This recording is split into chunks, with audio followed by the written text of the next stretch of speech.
Hey everyone, just helping a buddy out. He's got a 1998 Ford Ranger. He LS swapped, and I was helping him get the stock gauges to work with what he's got.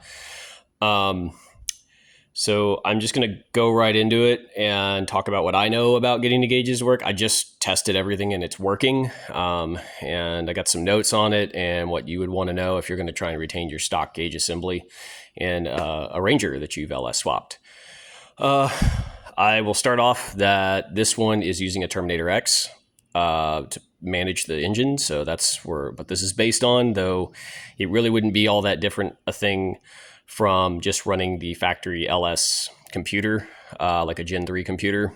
And you could run that setup too, and it would kind of apply as well. So, what I have here is the gauge assembly that came out of it.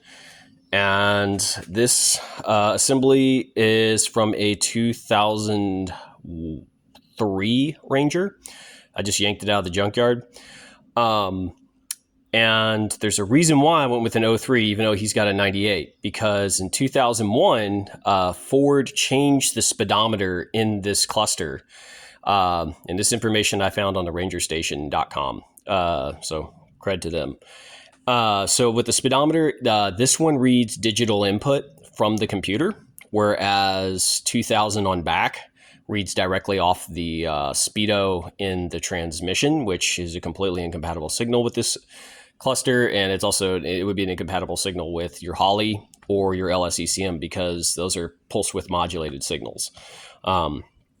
So talking about that, I'll go ahead and talk about what you need to do with the speedometer. So for the instant speedometer, you will need to set up an output on your Holley, and you'll have to feed it to the speedometer wire, which if on the cluster here, let's see, back up. So it's the connector right here above the tachometer.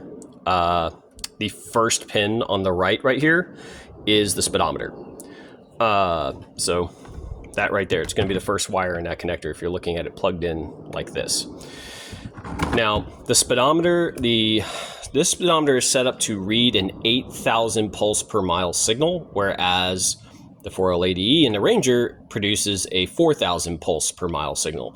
So in your output with Holley, you're going to have to multiply the signal to get it right. And I know this because I fired it up, and the Holley was telling me that the back wheels are doing 30 miles an hour, and this gauge was telling me that it was doing 15 miles an hour. So definitely, there's a much faster signal coming from the Ford transmission, so you're going to have to modify your signal and use an output to control this. But you can wire it into that wire, and it will do what it's supposed to do. Moving along, tachometer. The tach on this one, this came out of a V6 Ranger. I don't know if the Explorer V8 cluster might be of use here, whatever. And in these tachometers here, when you pull the board apart inside, you'll see it. But right above the number 5, if you go right up here and drill a hole about the A size, down in there is an adjuster screw for adjusting the tachometer.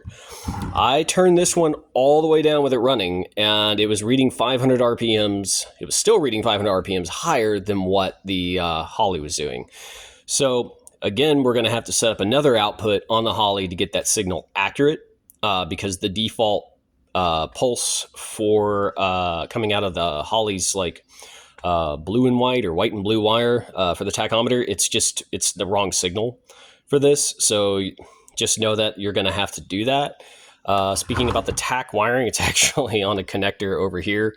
It is the 15th pin on this connector. If you're facing it like this, just plugged in, looking straight down on it.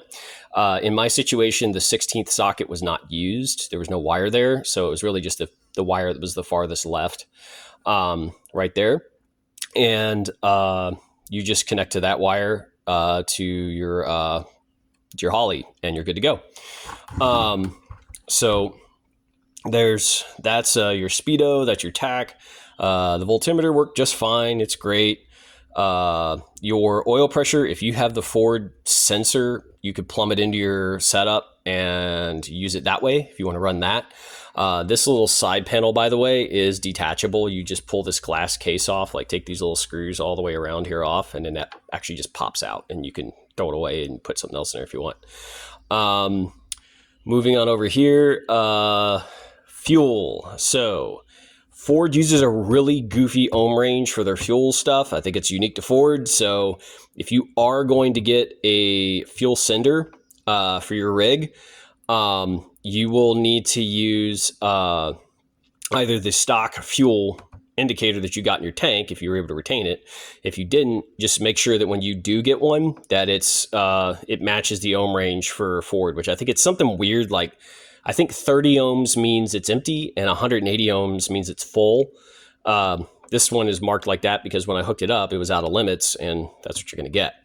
Temperature, pretty much the same as you would with your oil pressure. Just have the Ford sensor plumbed in and you will get your temperature. And yes, this side too does actually just pop right out too if you want to throw it away and then just put your own gauges in there like that. Trying to think if there's anything else on this.